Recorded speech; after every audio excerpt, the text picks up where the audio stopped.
Vamos a leer los versículos que van a preceder al mensaje que en esta mañana va a compartir con nosotros nuestra hermana Margarita San Paul. Evangelio de San Mateo, capítulo 25, los versículos del 14 en adelante. Dice así: el reino de los cielos es como un hombre que yéndose lejos, llamó a sus siervos y les entregó sus bienes. A uno dio 5 talentos, a otro 2, y a otro 1, a cada uno conforme a su capacidad, y luego se fue lejos. Y el que había recibido 5 talentos fue y negoció con ellos, y ganó otros 5 talentos. Asimismo, el que había recibido 2 ganó también otros 2. Pero el que había recibido 1 fue y cavó en la tierra y escondió el dinero de su señor. Y después de mucho tiempo vino el señor de aquellos siervos y arregló cuentas con ellos. Y llegando el que había recibido 5 talentos, trajo otros 5 talentos diciendo: Señor, 5 talentos me entregaste, aquí tienes, he ganado otros 5 talentos sobre ellos. Y su señor le dijo: bien, buen siervo y fiel, sobre poco has sido fiel, sobre mucho te pondré, entra en el gozo de tu señor. Y llegando también el que había recibido 2 talentos, dijo: Señor, 2 talentos me entregaste, aquí tienes, he ganado otros 2 talentos sobre ellos. Y su señor le dijo: bien, buen siervo y fiel, sobre poco has sido fiel, sobre mucho te pondré, entra en el gozo de tu señor. Pero llegando también el que había recibido 1 talento, dijo: Señor, te conocía que eres hombre duro, que siegas donde no sembraste y recoges donde no esparciste. Por lo cual tuve miedo y fui y escondí tu talento en la tierra, y aquí tienes lo que es tuyo. Respondiendo su señor, le dijo: siervo malo y negligente, sabías que siego donde no sembré y que recojo donde no esparcí. Por tanto, debías haber dado mi dinero a los banqueros, y al venir yo hubiera recibido lo que es mío con los intereses. Quitarle, pues, el talento y darlo al que tiene 10 talentos, porque el que tiene le será dado y tendrá más, y el que no tiene, aún lo que tiene le será quitado. Y al siervo inútil echarle en las tinieblas de afuera, allí será el lloro y el crujir de dientes. Hasta aquí la palabra del Señor. Quiero invitar a Margarita que pueda pasar aquí adelante. Vamos a orar para que Dios le dé una palabra en esta mañana que pueda edificar a su pueblo. Señor, al abrir ahora tu palabra, te pido, Señor, que seas tú usando a tu sierva para traer una palabra que pueda edificar a tu pueblo. Una palabra que hay en tu corazón. Esa palabra que pueda ser de ayuda para nosotros, para entender más cuáles son tus demandas de nuestra vida. Úsala, Señor, y bendícela para que esta palabra sea una palabra que llegue a nuestro corazón. En el nombre de Jesús te lo pedimos. Amén. Hola, buenos días. ¿Se oye? Sí, demasiado.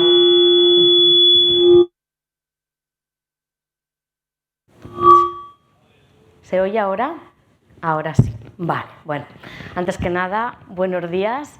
Me alegro de ver todas vuestras caras, porque si estamos aquí, pues quiere decir que seguimos teniendo ganas de aprender cosas que nuestro Señor tiene que decirnos. Y hoy, pues vamos a desgranar, ¿sabéis lo que es la granada, verdad? Pues la vamos a desgranar, una parábola. Es la parábola de los talentos y vamos a ir viendo sus partes, todo lo que ella nos dice. Porque a veces pasa que a lo mejor cuando leemos un texto, también las narraciones de la Biblia están como muy concentradas, ¿vale? Pero yo creo que sobre ellas después tenemos como que ir tirando del hilo y ver lo que aquí dice. ¿Tiene todavía cosas más profundas? ¿Tiene más contenido en el que tengamos que reflexionar? Yo creo que sí. También pasa que incluso a veces enfocamos quizás unos aspectos más de un texto, pero dejamos un poco de lado otras cosas que también están dentro de ese texto. Aquí, por ejemplo, el título es la parábola de los talentos, estos subtítulos que ponen un poco para ayudarnos a ver ya qué es lo que vamos a leer. Pero créanme si os digo que esta historia habla más que de talentos. Talentos, en la antigüedad, un talento era una moneda, era un peso económico, después hablaremos un poco de esto. Pero también es verdad que a nosotros, digamos, nos va bien porque justo coincide nuestra palabra en que un talento, ¿verdad? En español, pues un talento es una capacidad, es un don. Y muchas veces hemos oído hablar de esta parábola en referencia a ello, a los talentos que cada uno ha recibido, a esas capacidades, a esos dones. Pero en esta parábola, creedme que hay mucho más que talentos. En esta parábola encontraremos actitudes, encontraremos sentimientos y encontraremos, sobre todo, personas. Sus protagonistas van a ser, en realidad, o sea, el hilo conductor de todo lo que aquí Jesús está queriendo enseñar. Cuando se habla de literatura, se dice que al leer una novela pues es muy importante hacer el análisis psicológico de los personajes, ¿vale? Pues aquí hay un análisis que hacer de cada uno de los protagonistas de la historia. Así que vamos a empezar a desmenuzarla. Se nos cuenta que hay un señor y 3 siervos y que el señor se tiene que ir lejos y entonces reparte parte de sus bienes a estos siervos para aquel tiempo en que él va a estar ausente. Y tengo que decir que lo que les da era muchísimo valor. O sea, no pensemos que 5, 2 y un talento eran como 50 euros, 20 euros y 10 euros. No era esto, ni mucho menos, que poca cosa hacemos hoy en día con estos euros. Un talento equivalía en la antigüedad a otra moneda, que eran los denarios. Pues un talento eran como 6.000 denarios. Y se tiene estipulado que más o menos el jornal de un día de un trabajador era un denario. O sea que incluso al siervo que le dio un talento le estaba pagando aquello correspondiente a 6.000 días de trabajo. Multiplicarlo por el que recibió 2, por el que recibió 5. O sea, lo que aquel señor estaba repartiendo era mucha cantidad de dinero, diríamos hoy en día. Pero entonces vamos a empezar, hemos dicho que trataríamos con los protagonistas. Me dicen que el micro lo tengo torcido. Ahí mejor. Vale, ¿mejor? Bueno, pues vamos a ver qué pasaba con estos 3 siervos. El señor se tiene que ausentar y le reparte a cada uno, hemos visto, a uno 5, a uno 2 y a uno un talento.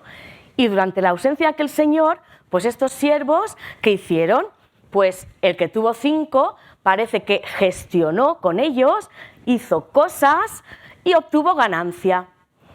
El que recibió 2 hizo lo mismo, trabajó, gestionó, negoció con esos bienes del señor y también obtuvo unos resultados positivos. Pero el que tuvo 1 dice que en cuanto se encontró con aquel talento en sus manos, debió salir fuera al huerto y dice que cavó y lo escondió. O sea, ni tan siquiera lo retuvo, digamos, en su bolsillo, no, cavó y enterró. Y ahí está el meollo para entender bien toda esta parábola.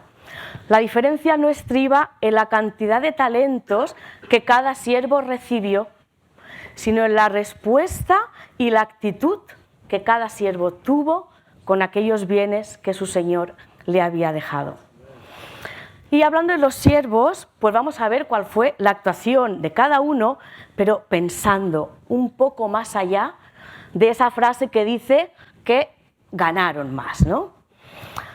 Si lo pensamos a primera vista, podemos decir que en realidad los que invirtieron tenían más posibilidades de fracaso que el que lo enterró. El que lo enterró, pues ahí estaba aquello. Pero los que negociaron, bueno, pues oye, parece que les fue bien, pero no habrían tenido el 50% de posibilidad de que aquello fracasase y les fuese mal.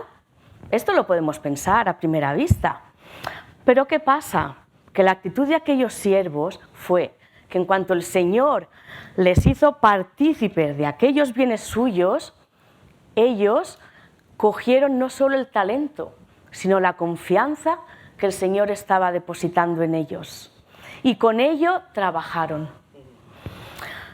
Y digo yo, el que tuvo el talento escondido no dice nada de lo que hizo durante ese tiempo, meses o años, no sé, en que el Señor estuvo ausente, pero yo estoy segura que durante todo ese tiempo ese siervo debió vivir con el mismo temor que cuando escondió el talento, pensando, ¿qué hacía con aquello? Yo creo que aquel dinero del Señor le quemaba en las manos.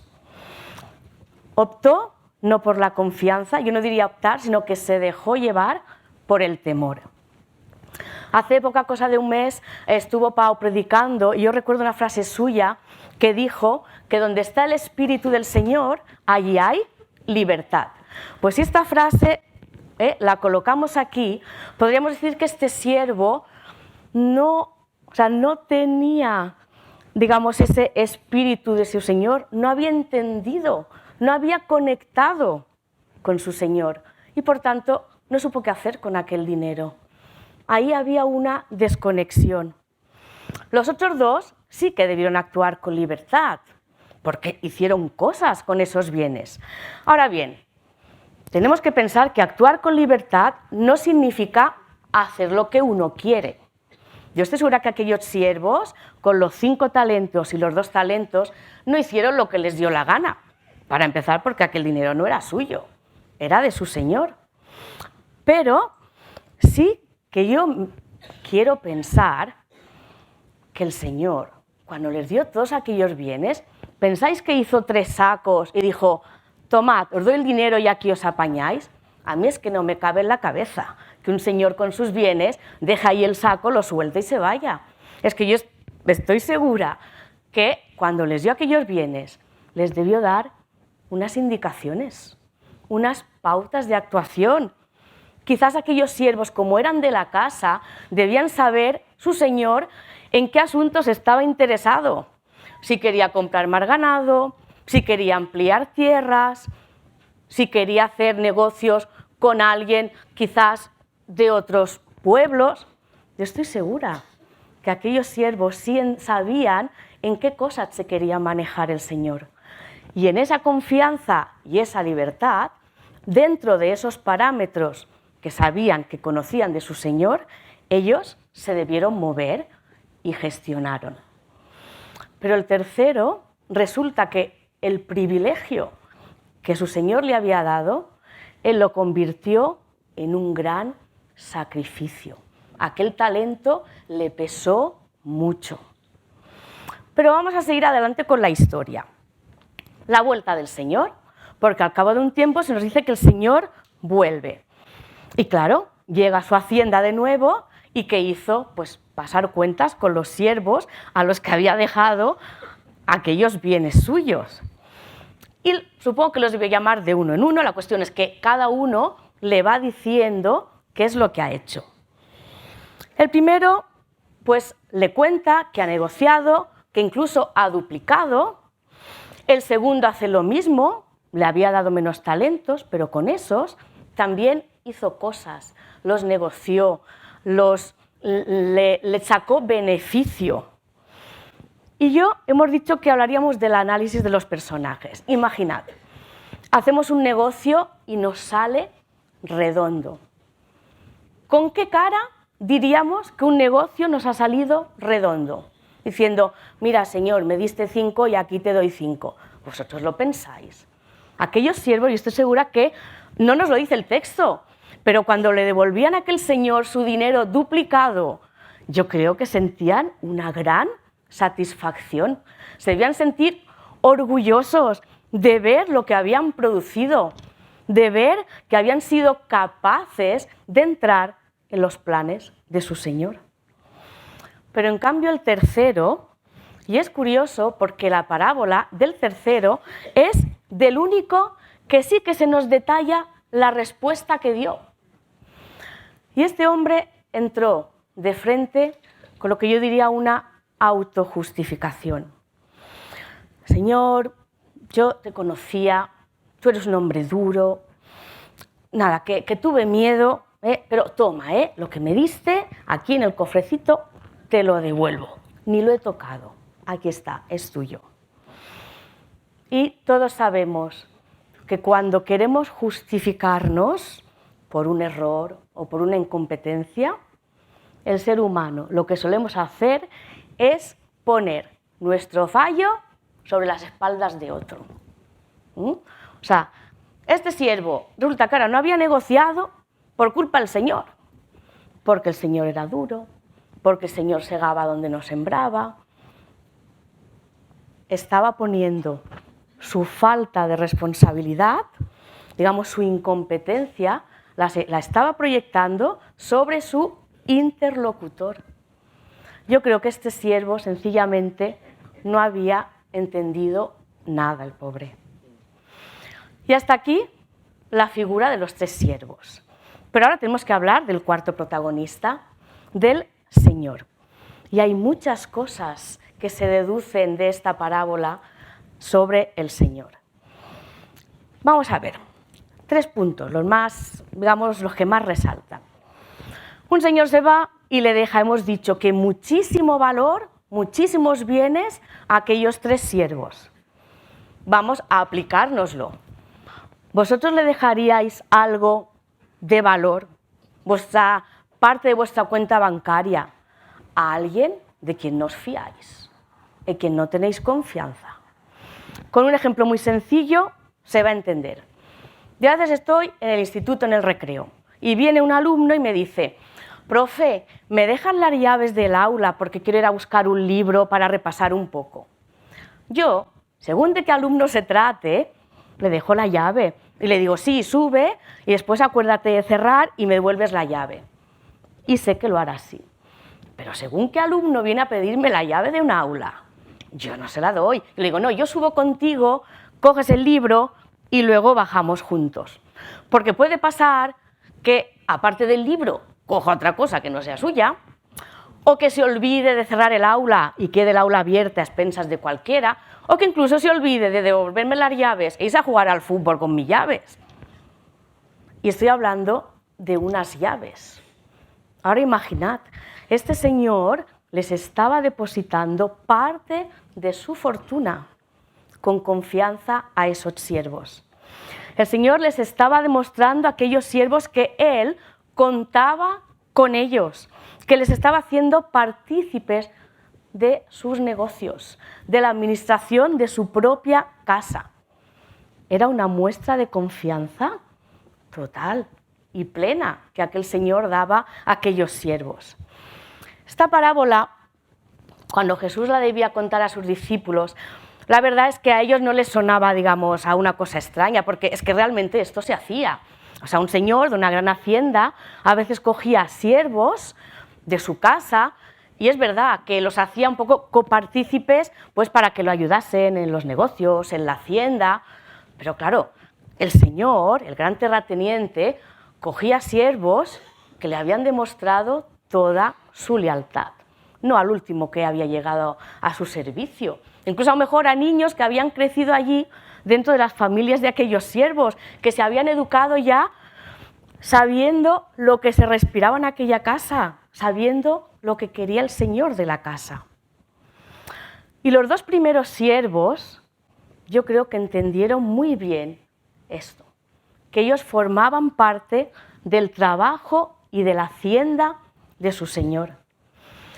Y el domingo mariano, si os acordáis, nos hablaba del amor vinculado. ¿Os acordáis? Pues hoy aquí estamos hablando de confianza vinculada. Una confianza del Señor hacia sus siervos y de sus siervos hacia el Señor. Y tiene que haber una reciprocidad.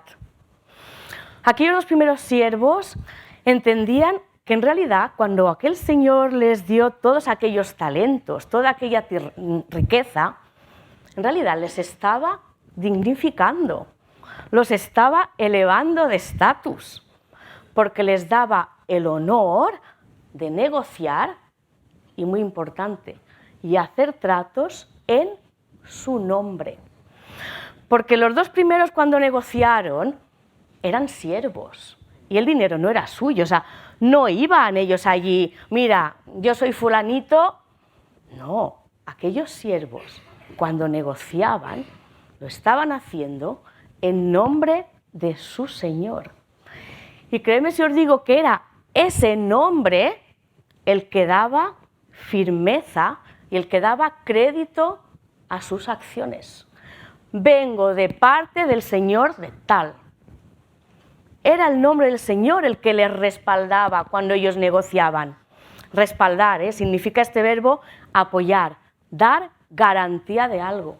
La garantía de aquellos siervos no eran ellos. Los bienes eran del Señor y el nombre en el que actuaban era el nombre de su Señor. Era este que les respaldaba. Ahora, así todo, pues parece que algún problema había con ese señor, porque hay un siervo, el tercero, que dijo que tuvo miedo. Pues vamos a analizarlo, porque quizás el problema no fuese el Señor. Vamos a verlo. Fijaos, por un lado este señor no solo deposita, hemos dicho, una gran cantidad de riquezas en confianza a aquellos siervos de su casa, sino que aparte dice el texto que dio a cada uno según su capacidad. Repartió de manera muy adecuada a cada uno. O sea, no cogió, venga, 9 talentos, pues ala, 3 para cada uno, así, de manera indiscriminada, y haced con ellos lo que bien os parezca. El hecho de que diga el texto que dio a cada uno según su capacidad, a mí me da a entender que aquel señor no era alguien que se desentendía de sus siervos, porque para saber qué capacidad tenía cada uno significaba que los conocía bien. Ese señor debía tratar con ellos. E hizo el reparto de manera muy equilibrada, sabiendo cada uno lo que podía dar de sí. Quizás había un siervo que era muy echado para adelante, que sabía manejarse bien con el dinero, que quizás otro tenía, pues mira, oye, don de palabra, y entonces a la hora de regatear, de negociar le iba bien, y quizás conocía que había otro que quizás era más retraído o más tímido, no lo sé, pero incluso al tercero le dio un talento, que decía el Señor, a ese que quizás era más retraído o que quizás pues sabía que no tenía una capacidad de negociar tan grande como otro, pero a él también lo tuvo digno de lealtad y le dio aquel talento. Entonces yo digo, si hizo un reparto, ya no diré equilibrado, diré personalizado, sabiendo a quién le estaba dando aquellos bienes, porque sabía cada uno cómo le podía responder y lo que eran capaces de hacer. Entonces yo digo, ¿podemos pensar de este señor, como dijo aquel siervo, que era un hombre duro? Él en la figura de señor, ellos en los de siervos, sin ninguna dirección, sin ninguna, digamos, interrelación entre ellos. Lo podemos ver como quizás un señor cruel, diremos, hasta el punto de inspirar miedo. Aparte, tenemos que pensar que ese señor era el mismo para los 3 siervos, pero solo uno manifestó tener miedo. Los otros hicieron cosas muy buenas con aquellas riquezas que el Señor les había dado. Incluso a lo mejor a riesgo de tropezar, porque no nos dice el texto que aquellos 2 que negociaron todo les salió redondo. Yo estoy segura que se tuvieron que mover por distintos lados, preguntar, mirar a ver distintas opciones. Quizás un negocio que pensaban que les iba a salir bien, igual se les cerró alguna puerta, pero es igual, ellos siguieron negociando. Solo uno dijo que tenía miedo. Yo creo que el problema no era del Señor, era de este siervo. Este siervo tenía una visión distorsionada del Señor y diré más, y quizás incluso de sí mismo y de sus posibilidades. No se fiaba ni de él. Vamos a pensar una cosa. Cuando hay que construir una casa, se diseñan unos planos primero. Pero si el diseño no es correcto, la casa tampoco se construirá correctamente. Pues podemos decir que este siervo tenía una imagen mal diseñada de su Señor y su actuación, como consecuencia, también fue errónea. Pero vamos a seguir adelante haciendo el análisis de este señor. Este hombre, el Señor, al parecer duro, a imagen de este tercer siervo, claro, una vez que cada uno le presenta sus cuentas, él luego les tiene que dar una respuesta. Y vamos a ver cómo es la respuesta de este señor. A los dos primeros les da la misma. Les dice: buen siervo, entra en el gozo de tu Señor, al primero y al segundo. Entonces vamos a pensar, ese señor que parece duro, fijaos, es un señor que a sus siervos, que no tenía por qué agradecerles nada porque eran siervos, es un señor capaz de halagar. Buen siervo. Es capaz de reconocer un trabajo bien hecho en aquellos que trabajaban para él. Y es más, y es un señor capaz de premiar. Tampoco había por qué. Un siervo tenía que hacer lo que le tocaba hacer y ya está. Un señor capaz de halagar y de premiar. Entra en el gozo de tu Señor. O sea, entra la misma alegría que tengo yo de ver que mis negocios han ido bien. Ven, comparte este gozo, esta alegría conmigo. Sois siervos de mi casa. La satisfacción del amo no era tanto por cuántos talentos hubiesen negociado, sino por el empeño que aquellos dos siervos habían puesto en su empresa, en querer trabajar con él, en querer ponerse en el mismo enfoque que el Señor tenía en aquella casa. Y el texto dice, y también lo corrobora Lucas 16, donde Jesús dice que quien es fiel en lo poco, es que en lo mucho será fiel. No es una cuestión de cantidad, es una cuestión de confianza depositada. Y el último, el tercer siervo, yo estoy segura que hubiese recibido el mismo halago y el mismo premio que los dos primeros si tan solo hubiese hecho algo. Cuando estaba leyendo distintas versiones, distintas traducciones de la Biblia, está la traducción catalana de ese pasaje, que cuando habla el tercer siervo, el Señor le dice que es siervo malo y gandul. Y es que la palabra gandul, al menos en catalán, es muy clarividente. O sea, un gandul no es aquel que ha intentado y mira, no ha llegado, que ha querido, pero yo qué sé, es que un gandul es aquel que ni hace la intención de mover un pie para hacer algo. Pero ese siervo, acordaos, que incluso había echado parte de la culpa, bueno, al Señor. O sea, yo no he hecho porque tú eres, porque yo te conozco, porque... Pero era él que no había movido un pie. Y lo he dicho al principio, no es que se guardase el talento debajo del colchón, es que cavó y lo enterró. Esto es como los niños pequeños, si no lo veo, no existe. Pero el talento estaba ahí. Yo creo que este tercer siervo no había entendido lo que el Señor realmente les estaba diciendo, toda aquella confianza que les estaba transmitiendo. Y la diferencia de este tercer siervo con los dos anteriores, también en esa traducción catalana, es que de los dos primeros dice la Biblia en catalán que aquellos, en cuanto recibieron el dinero, lo pusieron a trabajar. Y me gusta también esta traducción. ¿Qué es ponerse a trabajar? Ahora con Dorcas, ¿qué es ponerse a trabajar? Nos arremangamos y venga, manos a la obra. Y repito, ponerse a trabajar no significa que todo sea un camino de rosas, que todo siempre te salga rodado, estupendo. No, ponerse a trabajar es hacer el esfuerzo, es decir, venga, para adelante. Y si un día tropezamos, pues mañana será otro día y nos levantamos y seguimos. Lo pusieron a trabajar. ¿Pero qué pasó? Pues que de la misma manera que el Señor a los dos primeros les había dado una respuesta, aquella de el halago y el premio, al tercer siervo también, claro, una respuesta le tuvo que dar con lo que le había dicho. ¿Y sabéis lo que hace el Señor?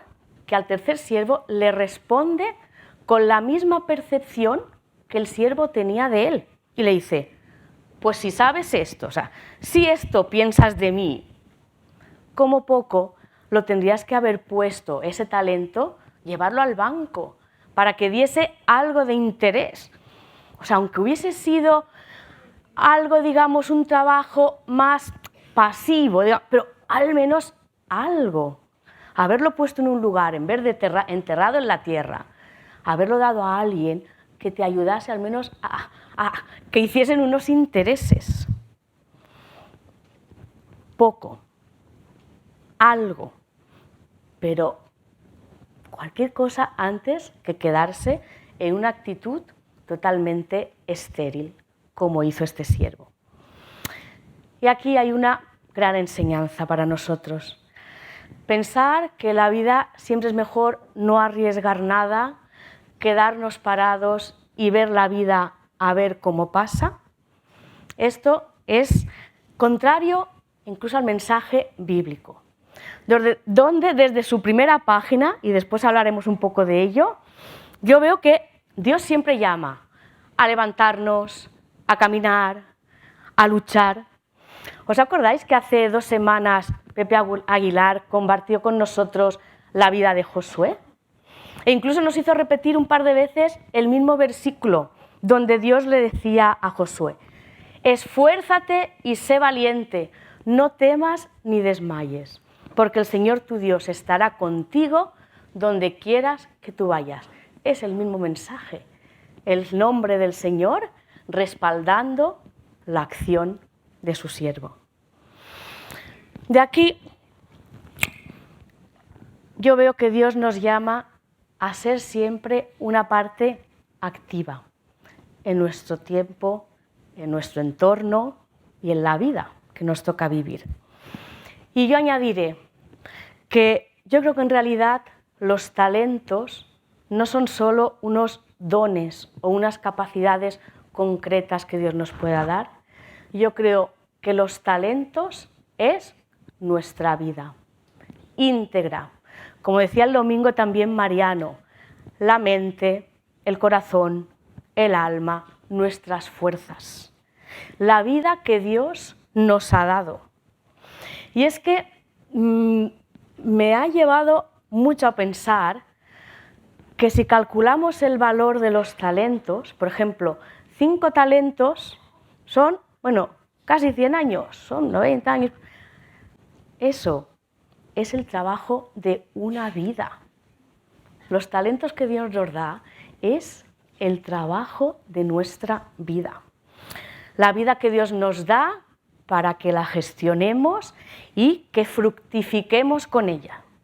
Y ahora aquí dejad que haga un enlace. He hablado de que desde la primera página de la Biblia Dios siempre ha hablado de trabajo y de ir para adelante, ¿verdad? Pues ahora aquí quiero hacer un enlace. Jesús en realidad en esta parábola toma la historia del principio de los tiempos, la del plan inicial, porque la historia de la Biblia es siempre la misma. No dice cosas diferentes la Biblia. El plan en la Biblia es siempre cuenta la misma historia, la relación de Dios y el hombre. ¿Qué nos dice la Biblia en su primera página? Que Dios dijo al primer hombre, a la primera mujer, creced y multiplicaos y fructificad la tierra, o sea, gestionadla, trabajadla y hacedla rendir en mi nombre. Y eso era lo que Dios quería para el ser humano. Esa era la confianza que desde un principio Dios depositó en los seres humanos. Y lo hemos leído, Miguel lo ha leído en el Salmo 8, cuando hemos visto que Dios tenía una idea muy buena para el hombre y la mujer, que trabajasen con los animales, con la tierra, que diesen fruto.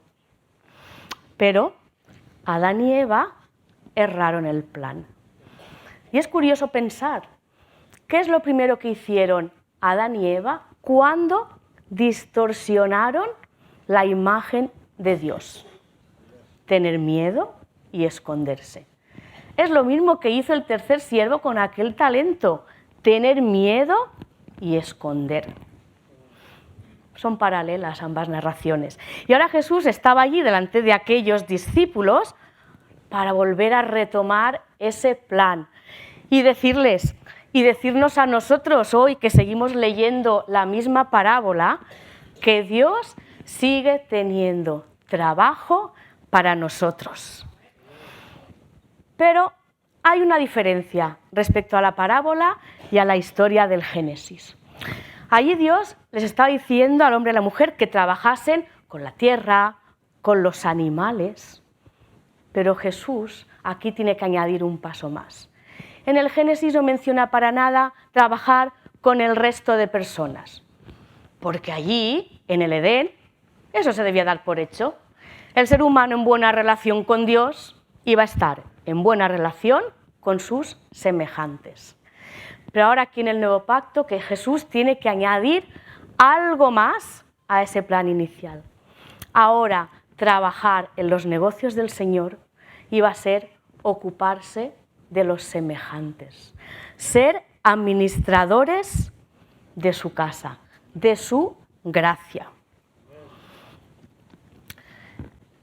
Vivir ahora en los negocios del Señor es vivir con misericordia, para misericordia, es vivir para la justicia, es vivir con paz y para la paz, es ser luz. Es todo aquello que Jesús llamaba a ocuparse en los negocios de mi Padre. Así que Jesús, hermanos y hermanas, sigue contando con nosotros.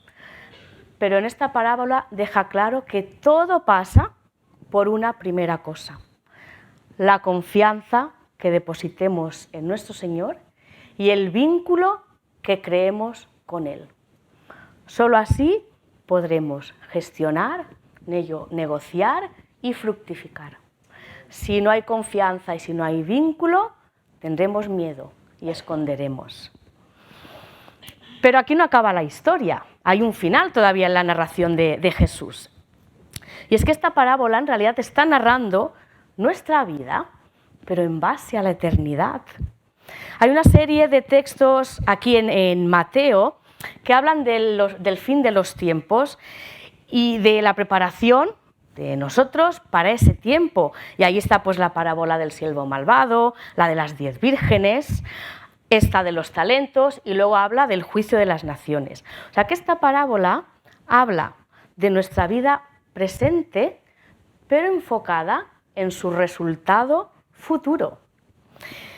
En este pasaje Jesús ya estaba hablando en realidad pues en un momento en el que él sabía que se tenía que marchar de esta tierra como hombre, pero donde ya les estaba transmitiendo a sus discípulos que él, el Señor, un día volverá, recogerá y juzgará. Jesús, todos lo sabemos y por esto estamos aquí. Jesús vino a salvarnos y nos sentimos salvados por Él.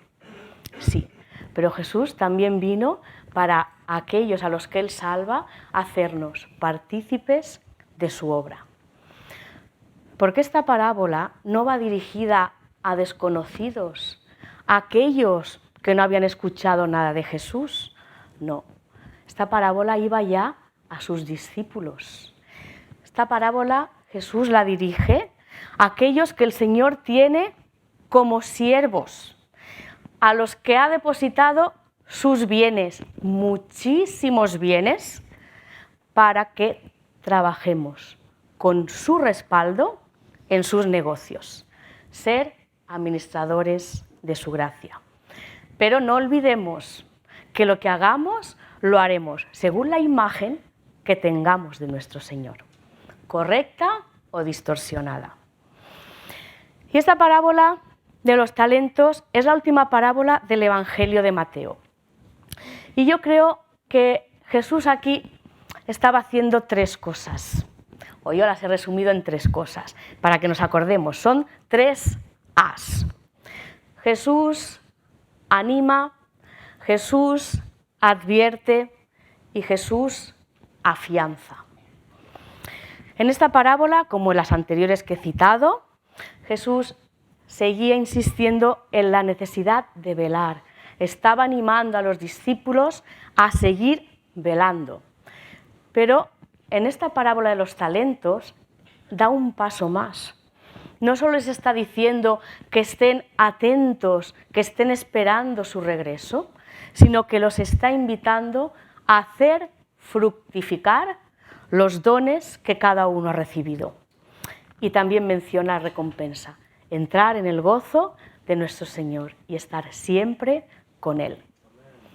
Jesús anima, pero Jesús advierte. Pues aquí en esta parábola hay una llamada de atención, el riesgo de tener que quedar fuera si no hay absolutamente ningún tipo de fruto, por pequeño que sea. Esta parábola es cierto, acaba con un final duro, Hay unas palabras fuertes. Y es una frase que curiosamente también se encuentran tal cual en Marcos 4:25 y Lucas 8:18. Es la frase que dice: al que tiene se le dará, y al que no tiene, aún lo que tiene le será quitado.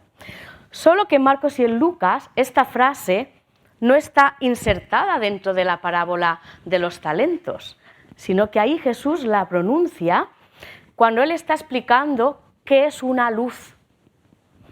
Y nos dice que una luz, nadie tiene una luz para meterla abajo la falda camilla. La luz está para ponerla en un candelero y que alumbre. Quiero decir con esto que la historia de un evangelio, o la frase esta en un evangelio y en otro, quizás la trata en una historia distinta, pero que el significado es el mismo. Nunca esconder, siempre salir adelante, trabajar y negociar. Y me ha ido genial, y yo no sabía nada, ha sido una sorpresa, el ejemplo del violín de hoy.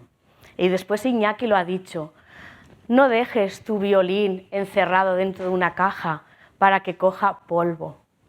Sácalo y úsalo.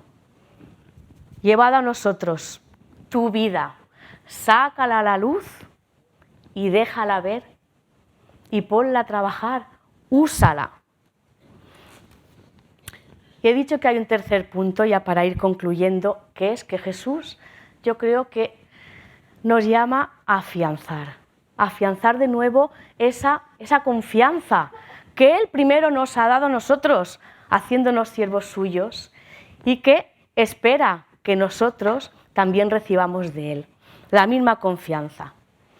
El Señor, que distribuye sus bienes a cada uno y como Él quiere y considera adecuado, deja la responsabilidad a cada cual, a cada uno de nosotros, para esos talentos, esos bienes, hacerlos fructificar y rendir.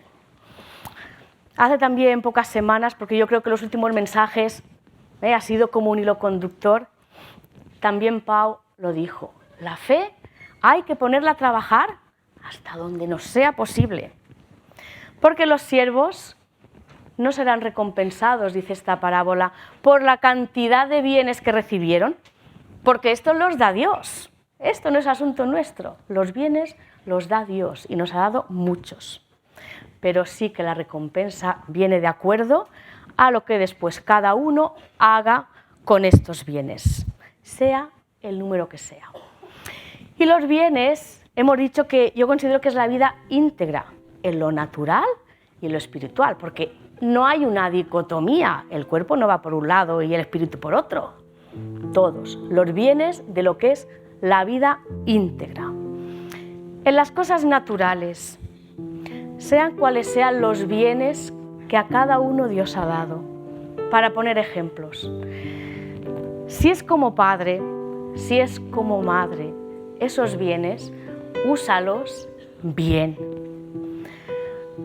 Si es como soltero, pues invierte en lo bueno y en lo provechoso que puede tener esa etapa.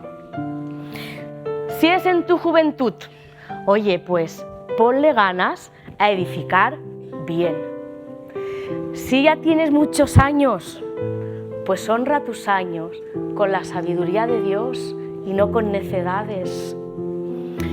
Pero también soy consciente de que aparte de los bienes naturales de los que Dios nos ha llenado, es cierto que también a veces hay unos dones y unas capacidades espirituales que Dios da a cada uno.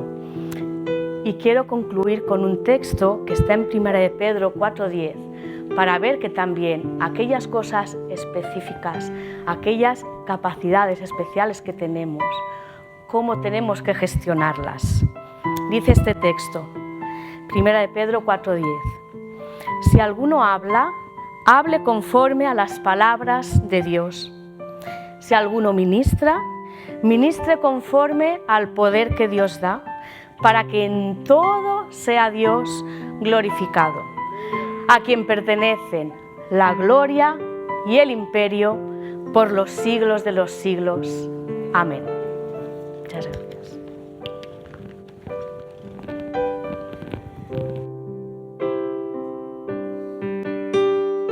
Crea en mí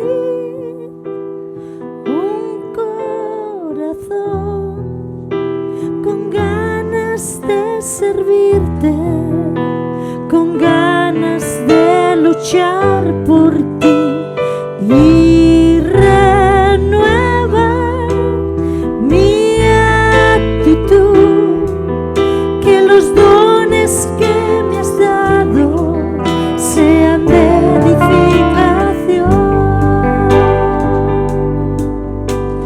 Trae la fuerza y el poder, el amor y la humildad. Quiero ser un siervo útil. Trae la fuerza y el poder, el amor y la humildad. Quiero ser un siervo útil para ti. Invito a que este canto sea una oración como respuesta a este mensaje de esta mañana, para que puedas valorar lo que Dios ha puesto en tus manos, lo que Dios te ha dado. Te ha dado la vida, te ha dado dones, te ha dado talentos. Quizá nunca los has puesto al servicio del Señor, pero en esta mañana tienes la oportunidad de decir: Señor, lo que tú me has dado lo quiero poner a tu servicio, para que tú puedas usarlo, para que tu reino se vea enriquecido con lo que tú has puesto en mis manos, que me pueda implicar en tu obra, en tu servicio,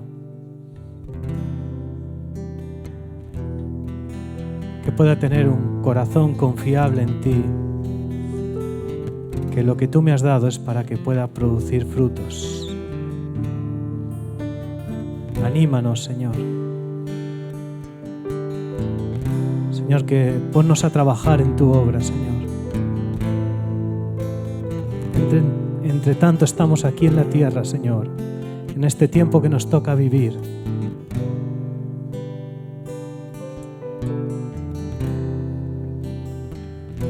Que podamos proclamar tu palabra, hablar de tu amor, y que todo lo que hagamos, Señor, sirva para que tu reino, Señor, pueda expandirse, pueda crecer y pueda desarrollarse. En el nombre de Jesús. Amén.